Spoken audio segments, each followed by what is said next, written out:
ओम शांति।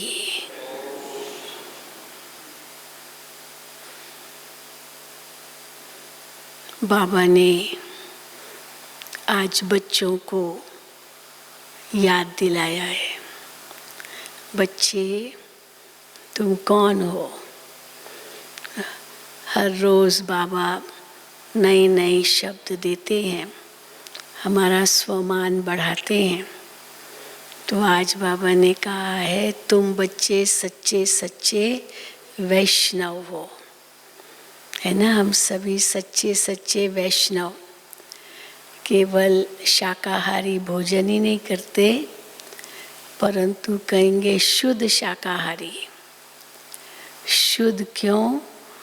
केवल ये नहीं कि हाँ चलो नहा धो के करते हैं बाहर की शुद्धि, लेकिन अंदर की भी शुद्धि। काम और क्रोध इन विकारों को भी जीतते हैं, सभी विकारों को। आज बाबा ने कहा मोह विकार भी कोई कम नहीं है। मोह में तो मनुष्य बंदरी, माँ जैसे मोह के वश हो जाती है, या पत्नी मोह के वश हो जाती है। अधिकतर स्त्रियों में ज़्यादा मोह होता है, तो बंदरी की तरह होती है। लेकिन सच्चे वैष्णव किसको कहेंगे?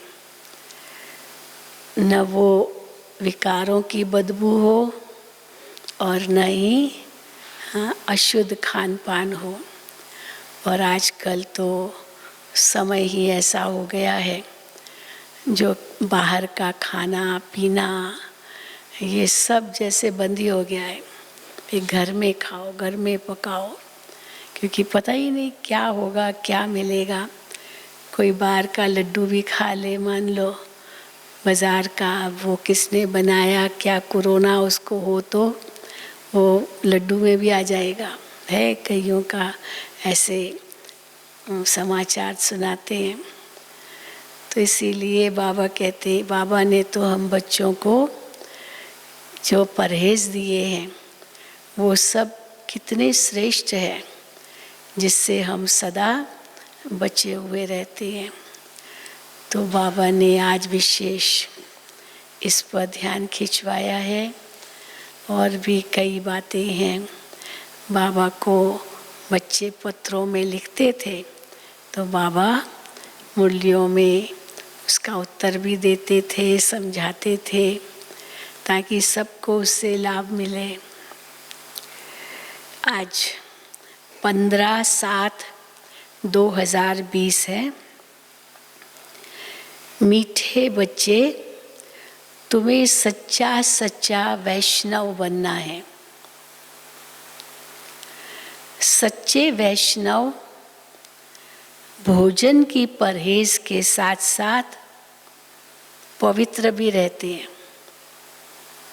अभी भोजन की परहेज तो बताते ही हैं, परंतु सफाई, उसकी भी कितनी बातें सुनाते, कैसे सफाई रखनी है। तो बाबा कहते हैं सच्चे वैष्णव भोजन की परहेज के साथ साथ पवित्र भी रहते हैं। प्रश्न है, कौन सा अवगुण गुण में परिवर्तन हो जाए तो बेड़ा पार हो जाए? है वो अवगुण, परंतु वो गुण में बदल सकता है। और अगर वो गुण में बदल जाए तो बेड़ा पार हो जाए। तो उत्तर है सबसे बड़ा अवगुण है मोह। मोह के कारण संबंधियों की याद सताती रहती है। एक है याद आना, दूसरा है याद करना, और तीसरा है याद सताना। तो अगर याद सताए तो ज़रूर ये मोह ही कहेंगे। मोह के कारण संबंधियों की याद सताती रहती है। तो बाबा बंदरी का मिसाल देते हैं। किसी का कोई संबंधी मरता है तो 12 मास तक उसे याद करते रहते हैं, मुंह ढककर रोते रहेंगे, याद आती रहेगी। ऐसे ही अब इसको हाँ, गुण में कैसे परिवर्तन करे सब गुण को, ऐसे ही अगर बाप की याद सताए, दिन रात तुम बाप को याद करो तो तुम्हारा बेड़ा पार हो जाएगा।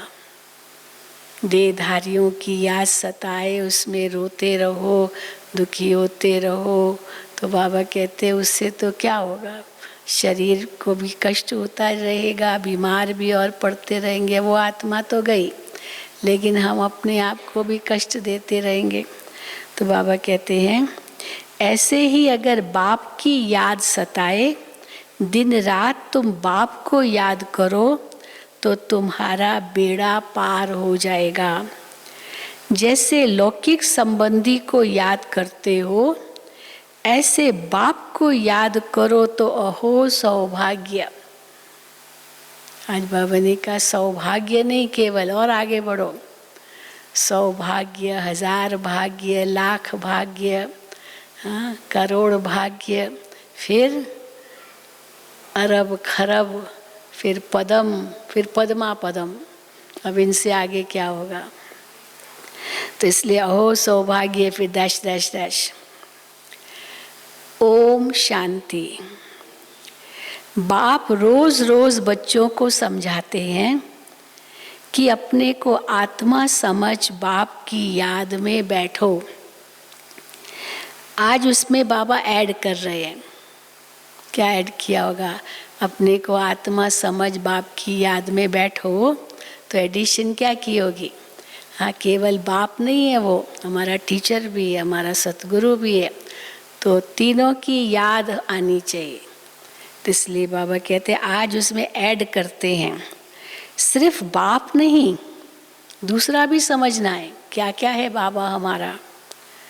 मुख्य बात ही ये है, परम पिता परमात्मा शिव, उनको गॉड फादर भी कहते हैं। वो तो पिता है, वो तो ठीक है, सभी मानते हैं, पर वो ज्ञान का सागर भी तो है। तो सागर है ज्ञान का, तो ज्ञान देगा, तो टीचर भी है, ज्ञान सागर भी है। ज्ञान सागर होने कारण टीचर भी है, राजयोग सिखलाते हैं। ये समझाने से समझेंगे लोग कि सत्य बाप इन्हों को पढ़ा रहे हैं। प्रैक्टिकल बात ये सुनाते हैं कि कैसे वो इस समय पढ़ा रहे हैं। वो सबका बाप भी है, टीचर भी है, सद्गति दाता भी है, और फिर उनको नॉलेजफुल भी कहा जाता है। तो बाप टीचर पतित पावन ज्ञान सागर है। तो पहले तो बाप की महिमा करनी चाहिए। कितना ऊंचे ते ऊंचा वो बाप है, पिता है, वो हमको पढ़ा रहे हैं, तो फिर टीचर की महिमा हो गई। फिर वो सद्गति करते हैं तो सतगुरु की महिमा हो गई।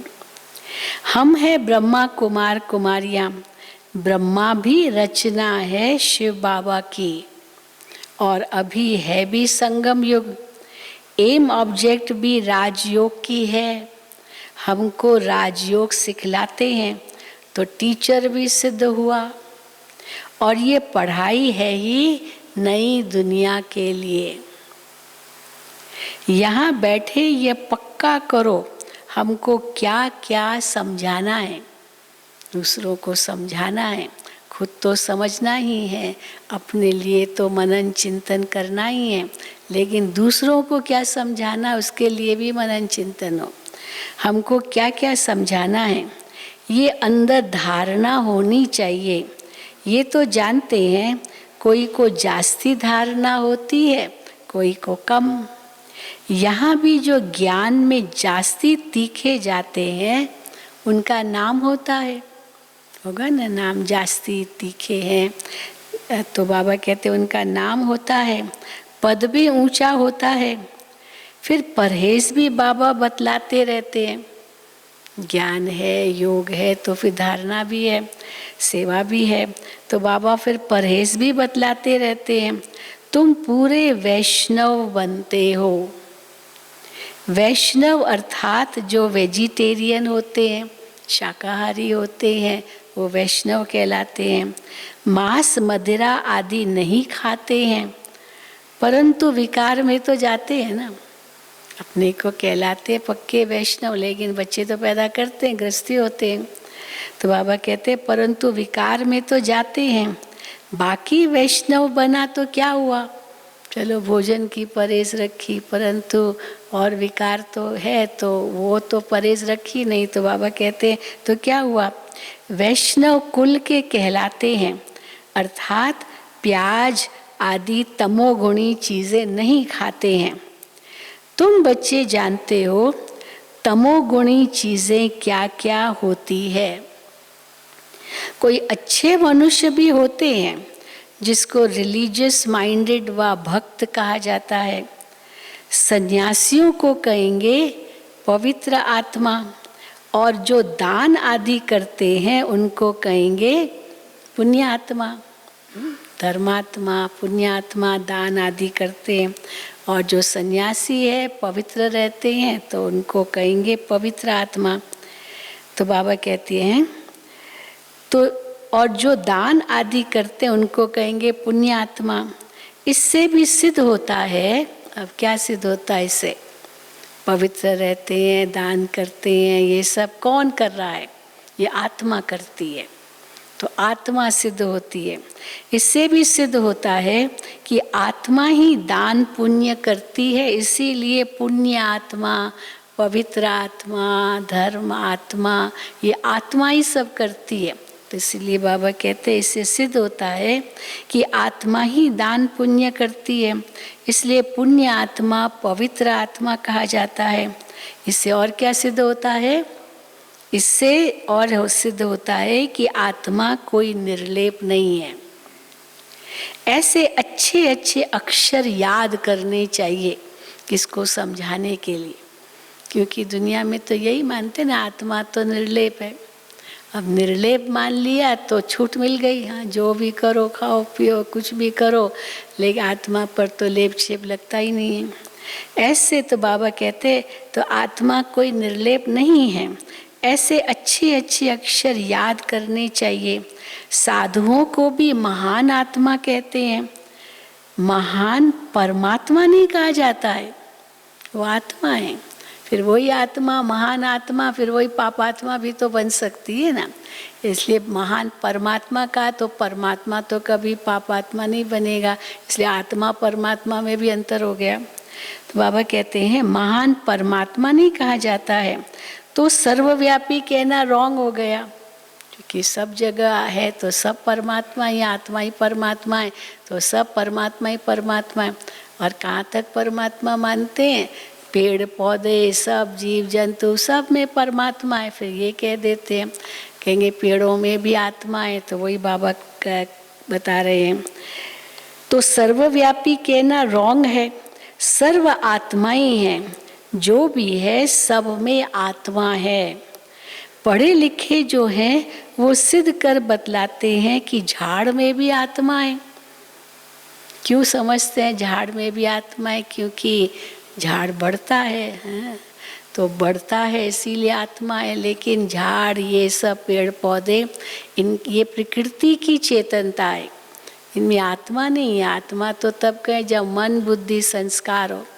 प्रकृति की अपनी चेतनता है, आपके हर जो चमड़ी के ये सेल्स है शरीर की, उसकी अपनी चेतनता है। पर मन बुद्धि संस्कार वो आत्मा की शक्ति, वो अलग चीज़ है। तो बाबा कहते हैं पढ़े लिखे जो हैं वो सिद्ध कर बतलाते कि झाड़ में भी आत्मा है। कहते हैं 84 लाख योनियां जो है उनमें भी आत्मा है। आत्मा न होती तो वृद्धि को कैसे पाती। मनुष्य की जो आत्मा है वो तो जड़ में जा नहीं सकती। अब बाबा कॉन्ट्रास्ट कर रहे हैं, पेड़ों की आत्मा माना पेड़ की वो प्रकृति की चेतनता, जानवरों की आत्माएं उनकी अपने संस्कार, अपना मन बुद्धि जो है, लेकिन मनुष्य आत्मा तो सबसे ऊंची आत्मा है, वो और जो कम है उनमें नहीं जाएगी। तो बाबा कहते हैं मनुष्य की जो आत्मा है वो तो जड़ में जा नहीं सकती है। शास्त्रों में ऐसी ऐसी बात लिख दी है। फिर क्या और लिखा है, इंद्र परस से धक्का दिया तो पत्थर बन गया, है ना। इंद्र सभा की परी एक नरक के मनुष्य को ले आई, उसकी बांस आई इंद्र को, तो फिर उसको श्राप दे दिया, जाओ वापस नरक में जाओ और पत्थर बन जाओ। अब धक्का दिया तो पत्थर बन गया। अब बाप बैठ समझाते हैं, बाप बच्चों को कहते हैं, अब वो पत्थर बन गया। वो दिखाते हैं अहिल्या पत्थर थी पहले, वो श्राप मिला, और फिर जैसे राम ने हाथ रखा, पाँव रखा, वो मनुष्य बन गए, पत्थर मनुष्य हो गया।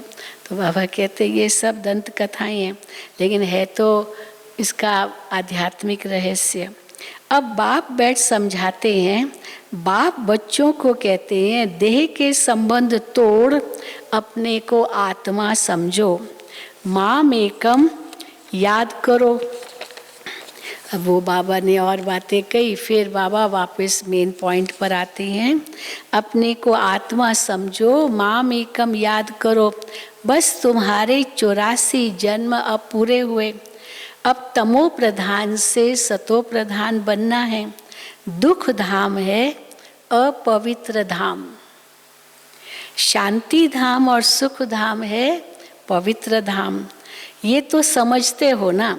सुख धाम में रहने वाले देवताओं के आगे माथा टेकते हैं, दुख धाम अपवित्र धाम वाले जो सुख धाम पवित्र धाम के हैं उनके आगे माथा टेकते हैं। सिद्ध होता है, अब क्या सिद्ध होता है कि वो पवित्र जो आत्माएं थी वो भी यहाँ है थी और अपवित्र भी यहाँ ही है। तो इससे क्या सिद्ध होता है कि भारत में नई दुनिया में पवित्र आत्माएं थी, ऊंच पद वाले थे।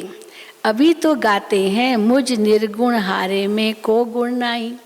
कहाँ वो ऊंच पद वाले कितने गुणवान, और अभी वही देखो क्या बन गए हैं।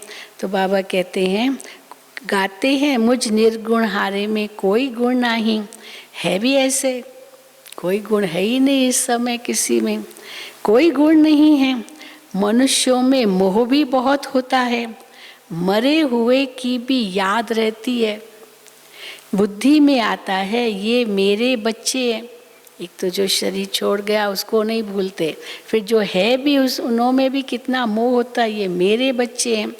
पति अथवा बच्चा मरे तो उनको याद करते रहते हैं। स्त्री तो 12 मास तक तो अच्छी रीति याद करती है, मुंह ढक कर रोती रहती है।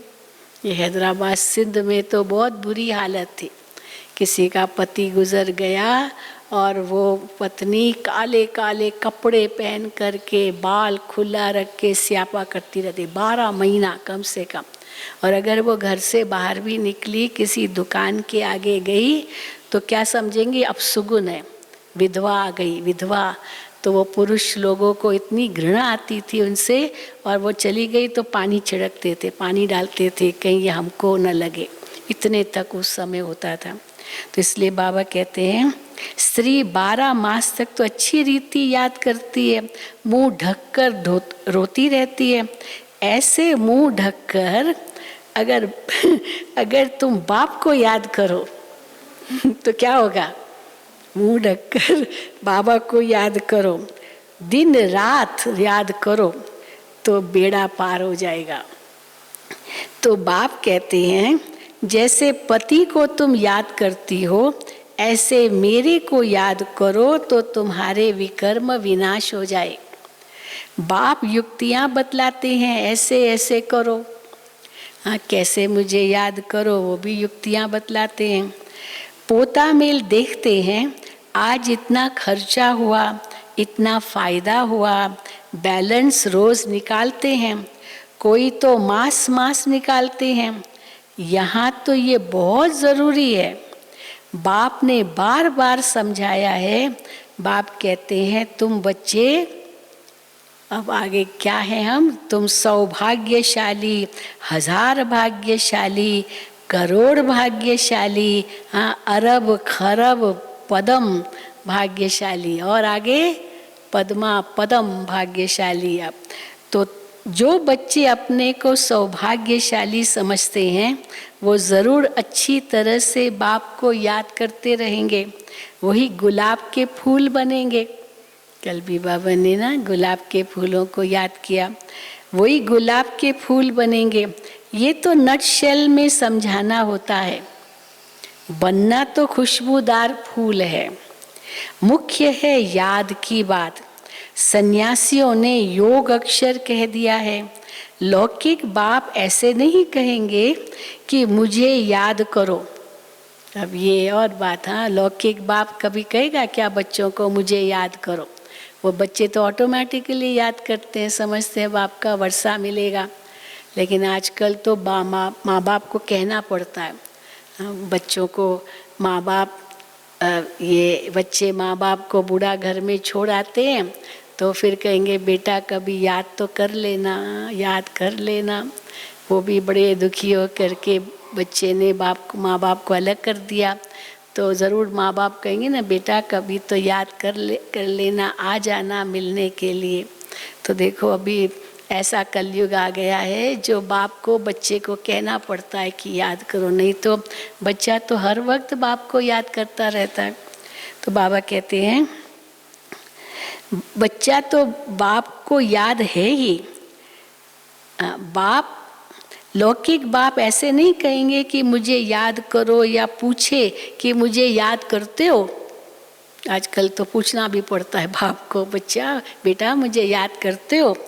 बाप बच्चे को, बच्चा बाप को याद है ही। ये तो लॉ है। अब ये लॉ है कि बच्चे को बाप याद है और बाप को बच्चा याद है। यहाँ पूछना पड़ता है क्योंकि माया भुला देती है। बाबा को पूछना पड़ता है शिव बाबा याद है, बाबा याद है, तो क्योंकि माया भुला देती है। यहाँ आते हैं, समझते हैं हम बाप के पास जाते हैं तो बाप की याद रहनी चाहिए, इसलिए बाबा चित्र भी बनाते हैं तो वो भी साथ में हो। बाबा का चित्र सदा साथ में हो तो सदा बाबा की याद रहे। तो पहले पहले हमेशा बाप की महिमा शुरू करो। ये हमारा बाबा है। यूँ तो सबका बाप है, हमारा ही केवल नहीं, आपका भी है, सबका है। ये तो सबका बाप है। सर्व का सद्गति दाता, ज्ञान का सागर, नॉलेजफुल है। बाबा हमको सृष्टि चक्र के आदि मध्य अंत का ज्ञान देते हैं, जिससे हम त्रिकालदर्शी बन जाते हैं। त्रिकालदर्शी इस सृष्टि पर कोई मनुष्य हो नहीं सकता भगवान के सिवाय। वही तीनों कालों को जानते और वही तीनों कालों का ज्ञान देते। अगर जब तक वो ज्ञान न देवे तब तक कोई भी त्रिकालदर्शी नहीं। क्यों बाबा ये कहते हैं त्रिकालदर्शी कोई नहीं? क्योंकि समझते ना, हाँ ये जो ऋषि मुनि थे त्रिकालदर्शी थे, देवताएं भी त्रिकालदर्शी नहीं है, कोई त्रिकालदर्शी नहीं है। तो बाबा कहते हैं त्रिकालदर्शी इस सृष्टि पर कोई मनुष्य हो नहीं सकता। बाप कहते हैं ये लक्ष्मी नारायण भी त्रिकालदर्शी नहीं है। ये त्रिकालदर्शी बन करेंगे भी क्या? चलो वो त्रिकालदर्शी हुए लक्ष्मी नारायण, पर वो त्रिकालदर्शी बन के करेंगे क्या? और ही दुख होगा कि हम फिर नीचे गिरेंगे। इसीलिए ज़रूरत ही नहीं है अब आगे के ज्ञान की, हम क्या बनेंगे। तो ये लक्ष्मी नारायण में ज्ञान होता, ये त्रिकालदर्शी बन करेंगे क्या? तुम बनते हो और बनाते हो। इन लक्ष्मी नारायण में ज्ञान होता तो परंपरा चलता, वो त्रिकालदर्शीपना का ज्ञान परंपरा चलता। बीच में तो विनाश हो जाता है। अभी तुम त्रिकालदर्शी बनते हो फिर विनाश हो जाता है, फिर ये कहाँ ज्ञान आएगा? वो ज्ञान तो, ये ज्ञान जो भी बाबा देते वो तो सतयुग में रहेगा नहीं। जैसे कोई कितना भी पढ़ा लिखा हो, कितना भी विद्वान पंडित क्यों न हो, पर शरीर छोड़ दिया, अगले जन्म में तो फिर पढ़ना पड़ेगा। ये तो नहीं कि वो इतनी विद्वता कोई अगले जन्म में चलेगी, थोड़ा तो पढ़ना पड़ेगा ना। अंदर संस्कार भले हैं, लेकिन इसका मतलब ये नहीं कि वो ऐसा ही होगा जैसे पूर्व जन्म में शरीर छोड़ा उस स्थिति में। तो बाबा कहते हैं बीच में तो विनाश हो जाता है, इसलिए परंपरा तो चल न सके। तो बच्चों को इस पढ़ाई का अच्छी रीति सिमरण करना है। तुम्हारी भी ऊंच से ऊंच पढ़ाई संगम पर ही होती है। तुम याद नहीं करते हो, देह अभिमान में आ जाते हो तो माया थप्पड़ मार देती है। 16 कला संपूर्ण बनेंगे तब विनाश की भी तैयारी होगी। वो विनाश के लिए और तुम वो विनाश की तैयारी में लगे हुए हैं और तुम अविनाशी पद के लिए तैयारी कर रहे हो। कितना अंतर हो गया। कौरव और पांडवों की लड़ाई तो हुई नहीं थी, कौरवों और यादवों की लगती है। ड्रामा अनुसार पाकिस्तान भी हो गया। बाबा के बच्चे तो यज्ञ में सुरक्षित थे कराची में, और कैसे पाकिस्तान हिंदुस्तान हो गया। इतना बड़ा सिविल वॉर हुआ, रक्त की नदियां बही, कितने लाखों लोग मारे गए। तो बाबा कहते हैं ड्रामा अनुसार पाकिस्तान भी हुआ, वो सिविल वॉर थी, गृह युद्ध। तो ड्रामा अनुसार पाकिस्तान भी हो गया। वो भी शुरू तब हुआ जब तुम्हारा जन्म हुआ। हमारा यज्ञ स्थापन हुआ 36 में। उसके बाद जैसे विनाश की चिंगारी बढ़ती गई तो बाहर भी विनाश की चिंगारी और भारत के अंदर भी। इसलिए तो हिंदुस्तान पाकिस्तान का बंटवारा हुआ। तो बाबा कहते हैं वो भी शुरू तब हुआ जब तुम्हारा जन्म हुआ। अब बाप आए हैं तो सब प्रैक्टिकल होना चाहिए ना। जो पढ़ते आए हैं शास्त्रों में, महाभारत में, बाबा कहते हैं प्रैक्टिकल में होना चाहिए ना। यहाँ के लिए ही कहते हैं रक्त की नदियाँ बहती है। और उसके बाद क्या होगा? अभी तो रक्त की नदियाँ बहनी है, फिर उसके बाद बाबा कहते हैं तब फिर घी की नदियाँ बहती है। अभी रक्त की नदियाँ बहेगी, उसके बाद फिर दूध घी की नदियाँ बहेगी। अब भी देखो लड़ते रहते हैं, फलाना शहर दो नहीं तो लड़ाई करेंगे। ये शहर हमारा है, हाँ ये राज्य ये स्थान हमारा है, तो अगर नहीं देंगे हम छीन के ले लेंगे। तो बाबा कहते अभी भी लड़ते रहते हैं, फलाना शहर दो नहीं तो लड़ाई करेंगे। यहाँ से पास नहीं करो, ये हमारा रास्ता है, ये हमारा समुद्र का भाग है। आप यहाँ से आपका स्टीमर नहीं आ सकता है, आपका हवाई जहाज हमारे देश के ऊपर उड़ान नहीं भर सकता है, ये हमारा है। तो लड़ते रहते हैं। तो बाबा कहते हैं फलाना शहर दो नहीं तो लड़ाई करेंगे, यहाँ से पास न करो, ये हमारा रास्ता है। अब वो क्या करे बेचारे? अब वो देश मना करेगा तो नहीं जाएंगे ज़रूर, फिर दूर घूम घूम करके फिर जाना होता है। तो स्टीमर कैसे जाएंगे? फिर राय करते हैं, ज़रूर राय पूछेंगे ना कैसे हमको, क्यों ये तो शॉर्टकट है, नहीं तो कितना फ्यूल खर्च होगा, बड़ा रास्ता लेंगे। फिर राय करते हैं, फिर कोई सुलह करते हैं, समझौता करते हैं। तो बाबा कहते ज़रूर राय पूछते होंगे, मदद की उम्मीद मिलती होगी, वो आपस में ही ख़त्म कर लेंगे, लड़ कर झगड़ करके आपस में ही ख़त्म कर देंगे। यहाँ फिर सिविल वॉर की ड्रामा में नूंद है। यहाँ सिविल वॉर और बाहर तो न्यूक्लियर वॉर। यहाँ फिर सिविल वॉर की ड्रामा में नूंद है। भारत में रक्त की नदियाँ बहेगी, बाहर में ऐसे रक्त की नदियाँ नहीं बहेगी, वहाँ तो बम फेंका ख़त्म। अभी बाप कहते हैं मीठे बच्चे बहुत बहुत समझदार बनो, यहाँ से बाहर घर में जाने से फिर भूल नहीं जाओ।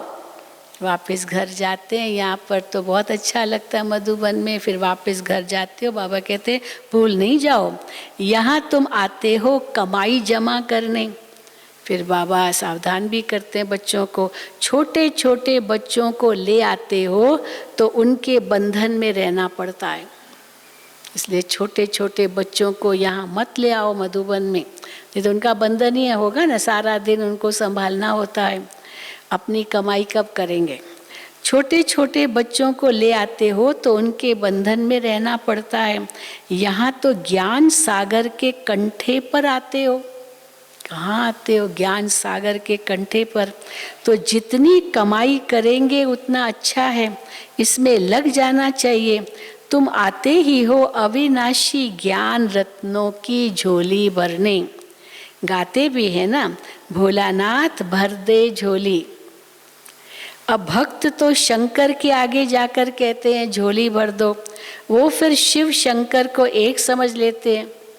शिव शंकर एक समझ लिया, फिर शिव शंकर महादेव कह देते हैं तो महादेव बड़ा हो जाता है, जैसे शंकर बड़ा हो गया और शिव जैसे उसको कम कर दिया और शंकर महादेव कह दिया तो वो जैसे बड़ा हो गया, तो महादेव बड़ा हो जाता है। ऐसी छोटी छोटी बातें बहुत समझने की है। तो तुम बच्चों को समझाया जाता है, अभी तुम ब्राह्मण हो, तुमको नॉलेज मिल रही है, पढ़ाई से मनुष्य सुधरते, इसलिए कहते पढ़ाई पढ़ो, तो वो पढ़ाई भी ज़रूरी तो ये पढ़ाई तो और भी ज़रूरी। पढ़ाई से मनुष्य सुधरते हैं, चाल चलन भी अच्छी होती है। अभी तुम पढ़ते हो, जो सबसे जास्ती पढ़ते और पढ़ाते हैं उनके मैनर्स भी अच्छे होते हैं। तुम कहेंगे सबसे अच्छे मैनर्स किसके हैं? बाबा कहते हैं मम्मा बाबा के। सबसे अच्छे मैनर्स, आदर्श है ना हमारे आगे बाबा मम्मा, सबसे अच्छे मैनर्स तो बाबा मम्मा के हैं। ये फिर हो गई बड़ी मम्मा, वो ये छोटी मम्मा, ये फिर बड़ी मम्मा हो गई, जिसमें प्रवेश कर बच्चों को रचते हैं। मात पिता कंबाइंड है। शिव बाबा ब्रह्मा तन में आते हैं तो ब्रह्मा माँ हो गई, तो जैसे मात पिता बाप दादा ये कंबाइंड हो गई। कितनी गुप्त बातें हैं। जैसे तुम पढ़ते हो वैसे मम्मा भी पढ़ती थी, वो भी स्टूडेंट बन के बाबा से पढ़ती थी, उनको एडॉप्ट किया। सयानी थी तो ड्रामा अनुसार सरस्वती नाम पड़ा। बहुत समझदार थी मम्मा, बहुत गुणवान थी, तब हाँ माँ कहलाई सरस्वती, ज्ञान की देवी नाम पड़ा। ब्रह्मपुत्रा फिर बड़ी नदी है, सरस्वती तो गुप्ती दिखाते हैं पर ब्रह्मपुत्रा तो बहुत बड़ी नदी है। मेला भी लगता है सागर और ब्रह्मपुत्रा का, तो बड़ी नदी कौन हो गई? ब्रह्मपुत्रा। तो बाबा कहते ये बड़ी नदी ठहरी, कौन? ब्रह्मा बाबा। तो माँ भी ठहरी ना, ब्रह्मा माँ भी है तो बाप भी है। तो मीठे मीठे बच्चों को कितना ऊंच ले जाते हैं। बाप तुम बच्चों को ही देखते हैं, उनको तो किसी को याद करना नहीं है, अपने बच्चों को ही बाबा देखते हैं। इनकी आत्मा को तो बाप को याद करना है, पर शिव बाबा को तो कोई विशेष तो याद करना नहीं। बाबा के तो हम बच्चे ही हैं, तो हम बच्चों को देखते रहते हैं। इनकी आत्मा को तो बाप को याद करना है, ब्रह्मा बाबा की आत्मा को शिव बाबा को याद करना है। बाप कहते हैं हम दोनों बच्चों को देखते हैं, शिव बाबा ब्रह्मा बाबा हम दोनों बच्चों को देखते हैं। मुझ आत्मा को तो साक्षी हो नहीं देखना है। अब शिव बाबा तो साक्षी हो देखता है, हर एक आत्मा का पाठ देखता है, पर ब्रह्मा बाबा को तो बहुत फिक्र रहता है, बच्चों को देखते हैं, बच्चे बाबा का नाम बदनाम कर रहे हैं, धम चक्र मचा रहे हैं, कुछ डिसर्विस कर रहे हैं, तो ब्रह्मा बाबा को ख्याल चलता है। शिव बाबा को थोड़ी चलेगा, वो तो साक्षी दृष्टा, वो कहेगा सब ड्रामा है, ड्रामा। ब्रह्मा बाबा को ख्याल चलता था। तो बाबा कहते हैं अब ये कितनी बहुत मज़ेदार बात बाबा कहते हैं, मुझ आत्मा को तो साक्षियों नहीं देखना है। ब्रह्मा बाबा साक्षी होके देखेंगे तो बाबा सुधारेगा कैसे? तो इनकी आत्मा को तो बाबा को याद करना है। बाप कहते हैं हम दोनों बच्चों को देखते हैं, मुझ आत्मा को तो साक्षियों नहीं देखना है। कौन कह रहे हैं? ये ब्रह्मा बाबा कह रहे हैं। परंतु बाप के संग में हम भी ऐसे देखता हूँ, क्योंकि शिव बाबा का संग ब्रह्मा बाबा को मिलता है, तो फिर ब्रह्मा बाबा को भी साक्षी होकर देखना पड़ता है। फिर ब्रह्मा बाबा शिव बाबा को कहते हैं बाबा ये बच्चे ऐसे क्यों करते हैं? शिव बाबा कहते हैं साक्षी होकर देखो, साक्षी होकर देखो। तो परंतु बाप के संग में हम भी ऐसा ही देखता हूँ, ये ब्रह्मा बाबा कह रहे हैं। बाप के साथ रहता हूँ ना, तो शिव बाबा का तो रंग लगेगा ब्रह्मा बाबा को। उनका बच्चा हूँ तो साथ में देखता हूँ। मैं विश्व का मालिक बन घूमता हूँ, अब देखो ये बड़ी बात, शिव बाबा तो विश्व में चक्कर लगा सकते हैं, तो ब्रह्मा बाबा की आत्मा भी ऐसे महसूस करे, मैं शिव बाबा के साथ विश्व में चक्कर लगा रही हूँ, मैं विश्व का मालिक बन घूमता हूँ, जैसे मैं ही ये करता हूँ। ब्रह्मा बाबा को कभी आता था जैसे मैं ही ये करता हूँ, मैं दृष्टि देता हूँ, देह सहित सब कुछ भूलना होता है। ये देह भी बाबा को भूल जाती, शिव बाबा देते हैं तो ब्रह्मा बाबा उनके साथ है, जैसे वही वो दे रहे हैं। देह सहित सब कुछ भूलना होता है, बाकी बच्चा और बाप जैसे एक हो जाते हैं। शिव बाबा और ब्रह्मा बाबा बाप और बच्चा जैसे एक हो जाते हैं, कंबाइंड। तो बाप समझाते हैं खूब पुरुषार्थ करो, बरोबर मम्मा बाबा सबसे जास्ती सर्विस करते हैं। घर में भी माँ बाप बहुत सर्विस करते हैं ना, लौकिक में भी माँ बाप को कितना काम करना पड़ता है। बच्चे तो पढ़ रहे हैं, ये कर रहे हैं, मौज मस्ती करेंगे, पर माँ बाप को काम करना पड़ता है। घर में भी माँ बाप बहुत सर्विस करते हैं ना। सर्विस करने वाले ज़रूर पद भी ऊंच पाएंगे, तो फिर फॉलो करना चाहिए ना। जैसे ये माँ बाप इतनी सेवा करते तो माँ बाप को फॉलो करना चाहिए ना। जैसे बाप अपकारियों पर भी उपकार करते हैं, ऐसे तुम भी फॉलो फादर करो। इसका भी अर्थ समझना है। फॉलो फादर का मतलब क्या है, इसका भी अर्थ समझना है।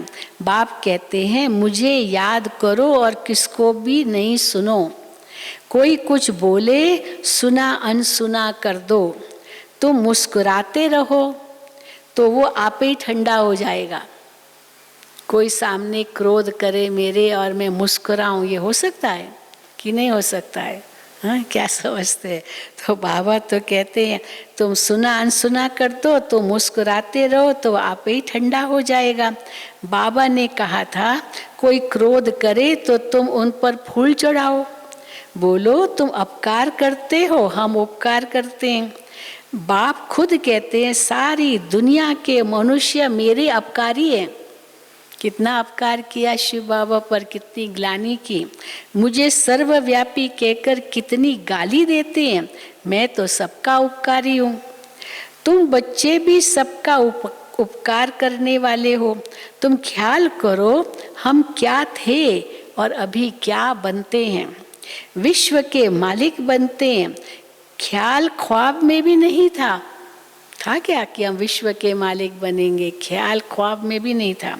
बहुतों को घर बैठे साक्षात्कार हुआ है, परंतु साक्षात्कार से कुछ होता थोड़ी है। मुख्य तो पुरुषार्थ है, साक्षात्कार हुआ तो हो जाएंगे क्या विश्व के मालिक। आहिस्ते आहिस्ते झाड़ वृद्धि को पाता रहेगा। ये नया दैवी झाड़ स्थापन हो रहा है। बच्चे जानते हैं हमारा दैवी फूलों का बगीचा बन रहा है। सतयुग में देवताएं ही रहते हैं, सो फिर आने हैं। जो सतयुग में देवताएं फूल समान थे वो सब फिर आने हैं। चक्र फिरता रहता है, 84 जन्म भी वही लेंगे। दूसरी आत्माएं फिर कहाँ से आएंगी? वही आत्माएं होंगी जो कल्प पहले वाली देवताओं की आत्मा, वो फिर बनेंगी देवता। कोई नई आत्माएं थोड़ी पैदा होगी और ऐड हो जाएगी। दूसरी आत्माएं कहाँ से आएंगी? ड्रामा में जो भी आत्माएं हैं कोई भी पार्ट से छूट नहीं सकती। न जो आत्मा ड्रामा में है वो पार्ट से छूट सकती, न कोई नई आत्मा पैदा हो जाए और ऐड हो जाए, वो भी नहीं हो सकती। उनकी जो जो गिनती आत्माओं की वो बिल्कुल सेम है, हाँ एक ही है। तो बाबा कहते हैं कोई भी पार्ट से छूट नहीं सकती, ये चक्र फिरता ही रहता है। आत्मा फिर कभी घटती नहीं, छोटी बड़ी नहीं होती है। जो उसकी साइज है वही उसकी साइज रहती है सदा। बाप बैठ मीठे बच्चों को समझाते हैं, कहते हैं बच्चे सुखदाई बनो, सुखदाई बनो। माँ कहती है ना आपस में लड़ो झगड़ो नहीं। बच्चे छोटे छोटे लड़ते हैं, माँ कहेगी ना बेटे बच्चे लड़ो झगड़ो नहीं। बेहद का बाप भी बच्चों को कहते हैं याद की यात्रा बहुत सहज है, वो यात्रा तो जन्म जन्मांतर करते आए। अब फिर भी सीढ़ी नीचे उतरते पाप आत्मा बनते जाते हैं। बाप कहते हैं ये है रूहानी यात्रा, तुमको इस मृत्यु लोक में लौटना नहीं है। वहाँ तो यात्रा पर जाते फिर वापस उसी मृत कलयुग में ही आते हैं, अपने लौकिक घर में आएंगे, वही लड़ाई झगड़ा वापस फिर से। पर हम बच्चे जाएंगे फिर वापस इस मृत्यु लोक में नहीं आएंगे। उस यात्रा से तो लौट कर आते हैं, फिर वैसे के वैसे बन जाते हैं। तुम तो जानते हो हम स्वर्ग में जाते हैं, स्वर्ग था फिर होगा, ये चक्र फिरता है। दुनिया तो एक ही है, बाकी सितारों आदि में कोई दुनिया नहीं है। ऊपर जाकर देखने के लिए कितना माथा मारते रहते हैं। उस समय तो बहुत हुआ था, 60s में बहुत हुआ था। आखिर 68 में शायद चांद तक अमेरिका का पहला यान पहुंचा था। फिर कहते हैं मिट्टी लाए थे, क्या लाए थे, वो बहुत बताते हैं, लेकिन बहुत उस समय चल रहा था। तो बाबा कहते हैं ऊपर जाकर देखते हैं कि कितना देखने का, कितना माथा मारते रहते हैं। माथा मारते मारते क्या होगा, आखिर मौत सामने आ जाएगा। यही है, अब यही हाल हम देख रहे, इतने साल हो गए तो मौत सामने आ जाएगा। ये सब है साइंस। ऊपर जाएंगे फिर क्या होगा, मौत तो सामने खड़ा है। एक तरफ ऊपर जाकर खोज करते हैं और दूसरे तरफ मौत के लिए बॉम्ब्स बना रहे हैं।